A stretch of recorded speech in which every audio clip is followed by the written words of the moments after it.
Olá, tudo bem? Eu não tinha previsto gravar este vídeo, mas resolvi gravar como um complemento ao vídeo anterior. Porquê? Nós todos estamos habituados a sempre a mesma narrativa do bolsonarismo, da direita, dessa extrema-direita que está aí, de acusar os progressistas, especialmente a esquerda, de ser corrupta. Toda a corrupção tem a ver com a esquerda. Bom, eu já demonstrei que isso simplesmente não faz sentido. Porque se nós formos analisar todos os casos de corrupção, inclusive aqueles envolvendo a Lava Jato, o Petrolão, em todos eles, a maioria dos envolvidos, houve pessoas do PT envolvido? Houve. O PT fez alguma coisa para as defender? Não. O PT deixou que a justiça atuasse e quem cometeu o crime pagou. O PT não veio em momento algum tentar criar bloqueios, tentar criar blindagens para que não fosse feita a investigação. Esses factos ocorreram durante o governo do Lula, a investigação foi feita. O mesmo está a acontecer agora. No governo de Bolsonaro não se investigava nada, então partia-se um princípio que não havia corrupção, porque era o mesmo sistema que acontecia no regime militar. Durante o regime militar no Brasil, quem se atrevesse a tentar investigar casos de corrupção, e os casos de corrupção eram flagrantes, corria o risco de ser preso. Corria o risco, não, era mesmo preso e desaparecido. Eles desapareciam. E como havia censura, inclusivamente nem sequer se conseguia publicar, por qualquer tentativa de publicação de indícios de corrupção, o jornalista que fizesse isso ia ter problemas e nem sequer ia conseguir publicar. Portanto, e a lógica do tempo do Bolsonaro é isso, e não adianta dizer que não era, porque ele disse que era isso. Ele disse claramente: eu não vou esperar que ferrem com a minha família. Ou seja, ele estava a dizer que a família dele estava a fazer coisa errada, fazia coisa errada, e que ele ia fazer de tudo para que não ferrassem com ele e com a família dele. Portanto, ele deixou claro que ele intervinha na polícia não para levar a polícia a investigar, mas pelo contrário, investigue os meus inimigos, não a mim, não a minha família, não a pessoa do nosso grupo.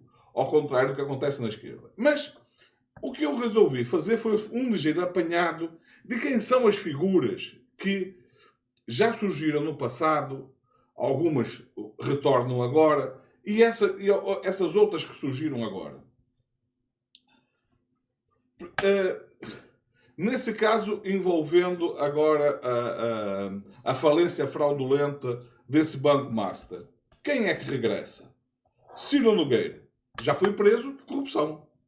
E volta com evidente envolvimento, juntamente com outra figura, o António Rueda, que estiveram, hoje se sabe, que não por acaso, eles tentaram aprovar uma lei que aumentava de 250 mil para 1 milhão de reais o fundo garantidor, o que evidentemente iria falir o sistema. Imaginem se agora essa fraude se desse, com um fundo garantidor de 1 milhão de reais. Se com 250 mil já se fala em mais de 40 bilhões de reais, imaginem se isso fosse quadruplicado, porque era disso, se passar 250 para 1 milhão, iria quadruplicar. E quem é que estava envolvido nesse processo?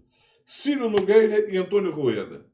Eles são do PT? Eles são da esquerda? Não. Ciro Nogueira é do PP, um bolsonarista, e António Rueda, do União Brasil, também ele bolsonarista. 2-0 para o bolsonarismo, que se diz honesto, que toda a corrupção está na esquerda.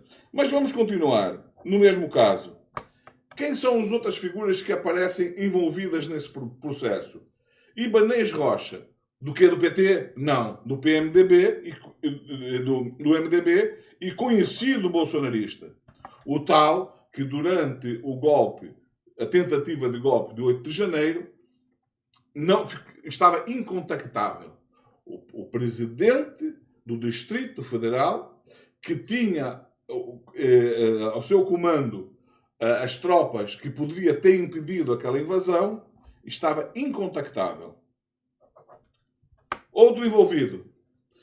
No caso dele, eu já falei no outro vídeo, mas não custa nada repetir, se tratou de 12,2 bilhões de reais que o BRB, Banco de Brasília, comprou de títulos falsos e que é evidente que eles sabiam que eram falsos, porque se não sabia, isso não melhora nada a situação deles, porque como é que alguém vai comprar títulos de um banco que está com um problema? Eles foram avisados que estava com problema, o Banco Central estava a investigar, a Polícia Federal estava a investigar porque havia indícios de que esse banco estava com alguma prática ilegal, como se veio provar.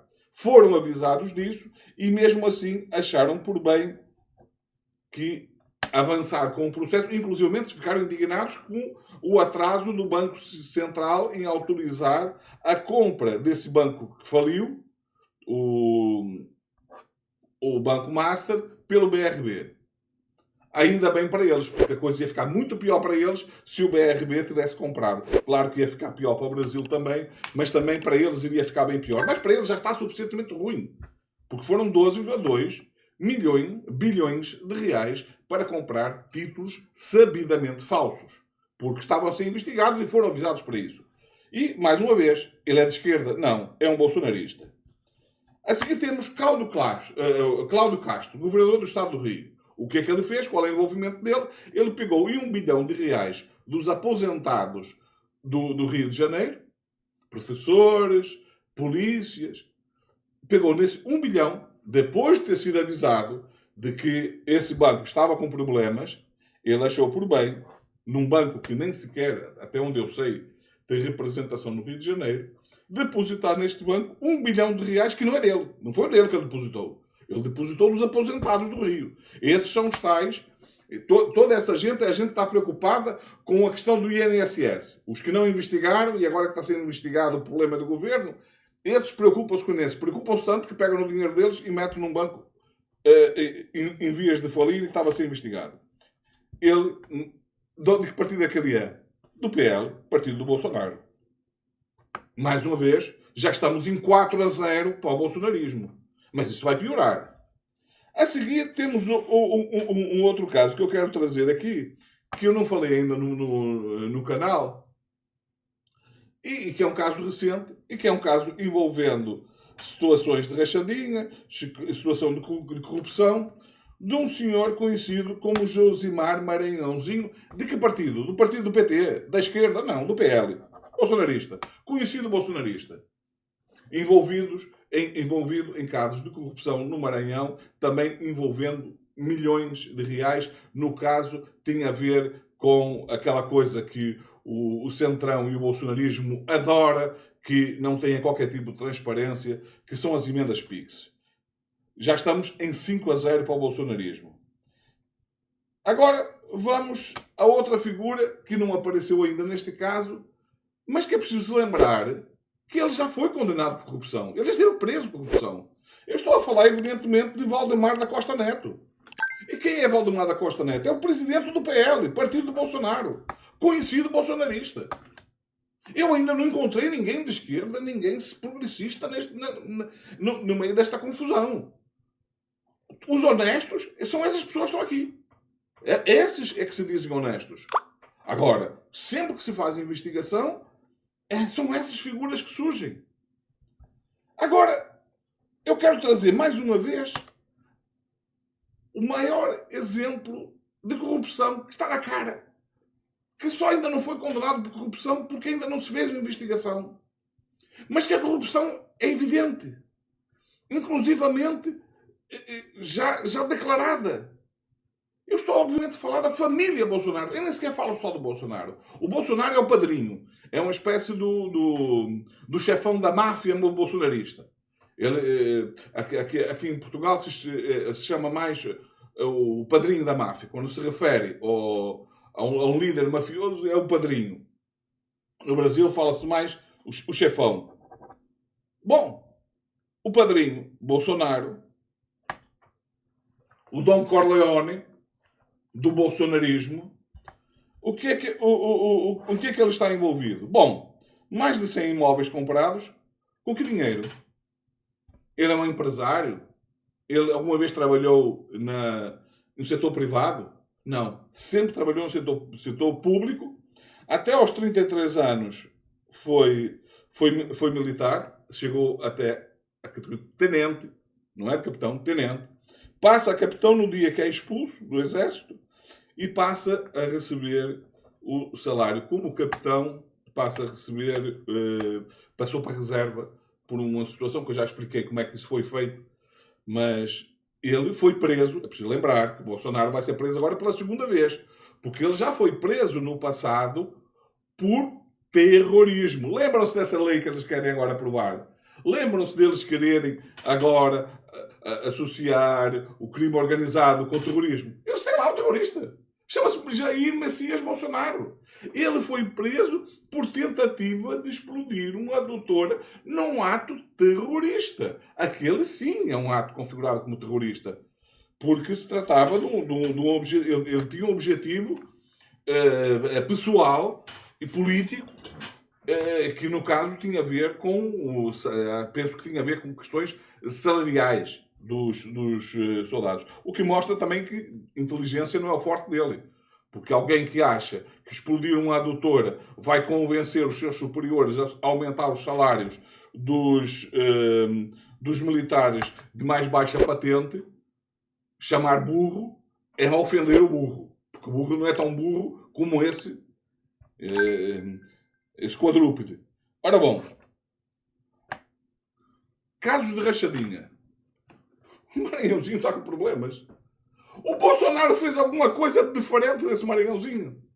O Flávio Bolsonaro, o homem da loja de chocolates, que vendia chocolates a dinheiro de uma forma que nunca se viu e nunca se verá mais, a não ser que no outro caso de lavagem de dinheiro como aquele, porque era evidente que aquilo tratava-se de lavagem de dinheiro.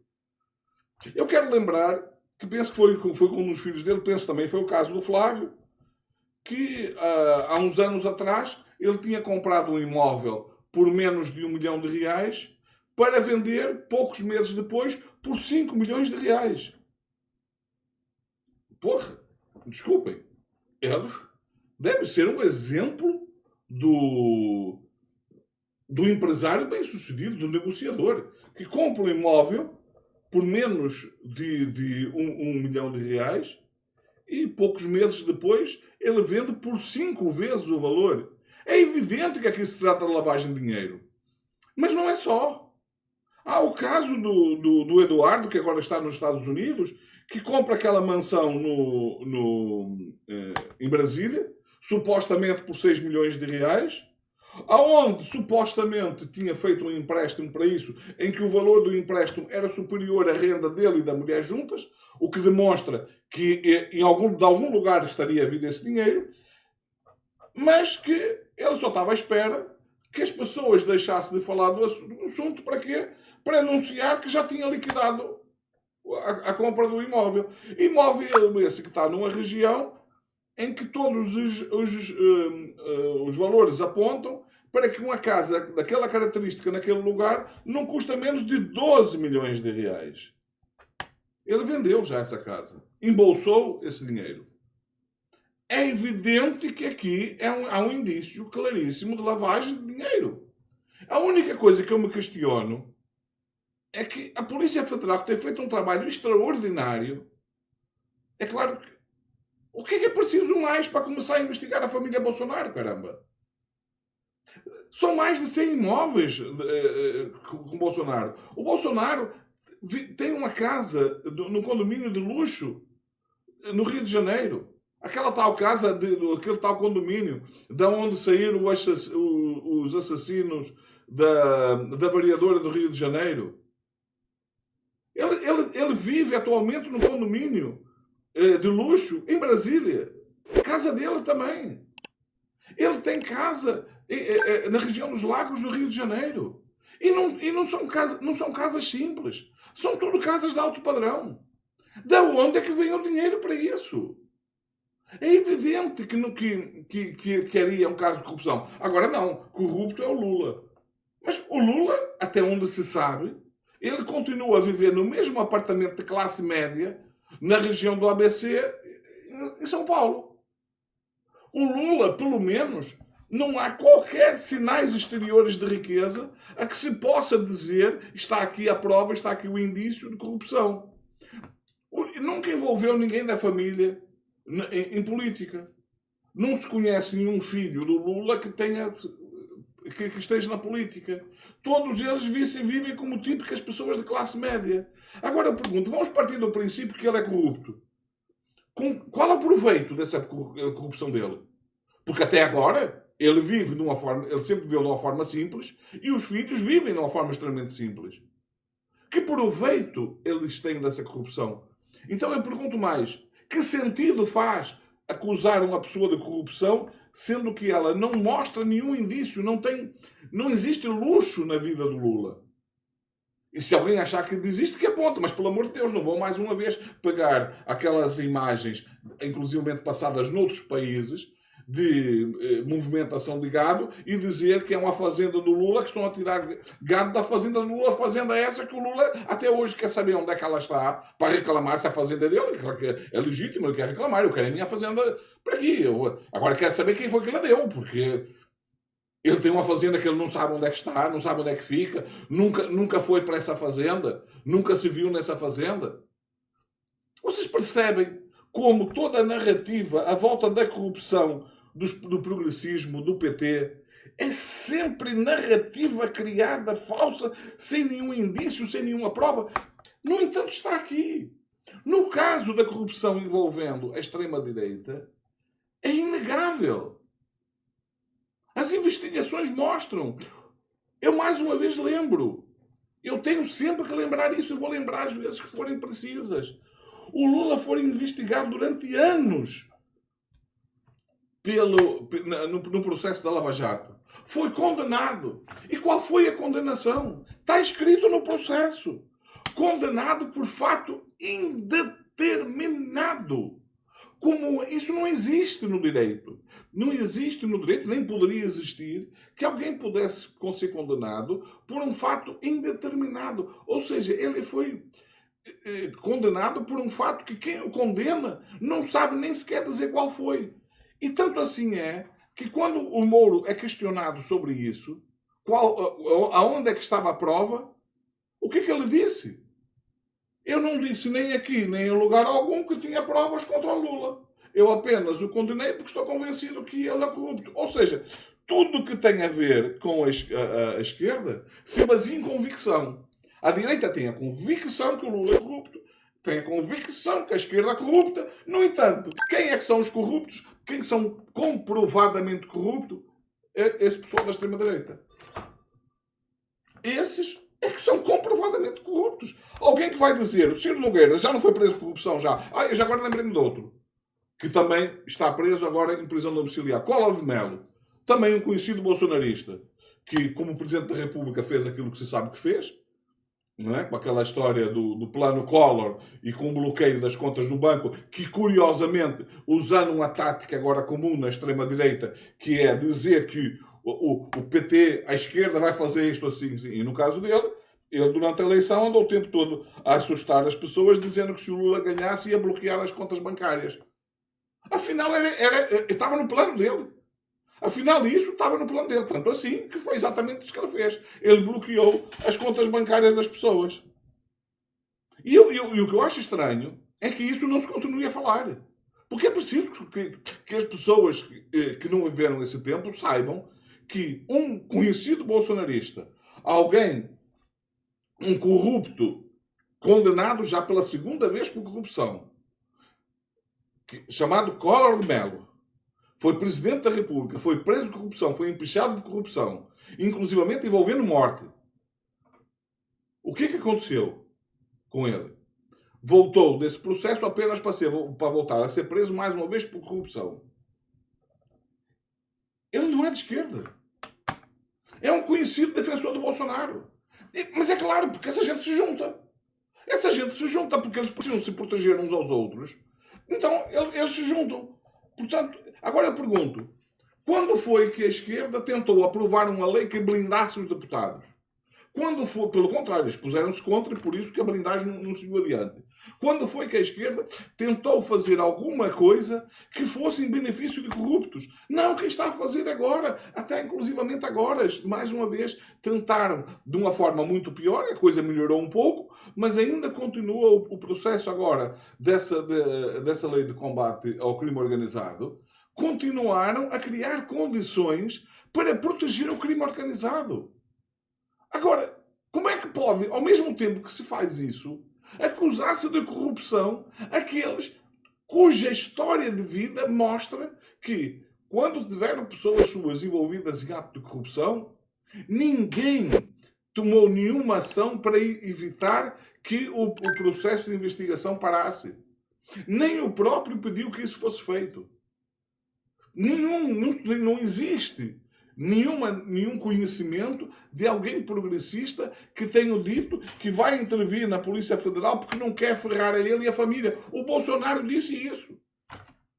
Como é que perante isso tudo, essa gente continua a querer apontar como corrupto a esquerda e os progressistas, sendo que tudo, quando a gente vai esmiuçar, as pessoas que aparecem é Ciro Nogueira, PP, António Rueda, União Brasil, Ibanez Rocha, MDB, conhecido bolsonarista. Cláudio Castro, PL, Partido do Bolsonaro, conhecido bolsonarista. Esse tal Josimar Maranhãozinho, também do PL, bolsonarista. Valdemar Costa Neto, presidente do PL, bolsonarista. Agora, eu desafio vocês, bolsonaristas que assistem esse canal, ponham aí, da mesma forma que eu fiz, não é dizer Lula é corrupto, mas corrupto, onde é que ele roubou? Não sabe dizer. Não, não é assim. É dizer Lula é corrupto, ele roubou isto, isto e isto, e estão aqui as provas. Estão aqui os indícios. Porque eu tenho a certeza que se vocês fizerem isso, a pessoa que vos vai agradecer chama-se Sérgio Moro, porque ele não conseguiu fazer isso. Nem ele, nem o Ministério Público controlado por ele. Ok? Teve anos a investigar, anos a tentar forjar provas contra ele, e não conseguiram absolutamente nada. É quase como a história que o Bolsonaro, durante as eleições, falava na caixa preta do BNDES. Foi ver a caixa, não existia caixa preta absolutamente nenhuma. Ficou por isso mesmo. Durante os 4 anos que ele teve no governo, foi fazer esta investigação, não se encontrou absolutamente nada. Pelo contrário, se descobriu que era um banco extremamente lucrativo, que não havia caixa preta nenhuma. E ficou por isso mesmo. Ninguém cobrou a ele. Não. Você disse que tinha caixa preta, agora tem que mostrar a caixa preta, não é? Não é assim. Então você diz que tem uma caixa preta do BNDES, agora a caixa preta não aparece e fica por isso mesmo? Não, senhor, vai ter que mostrar a caixa preta, sim, senhor. Porque é assim que tem-se que começar a fazer com essa gente. Tem-se que começar a cobrar a elas. Vocês fizerem uma denúncia, tem que provar. Se não provar, vai preso. Mas não se pode desmoralizar as pessoas da forma que eles desmoralizam, sendo que comprovadamente corruptos são eles. Haja paciência.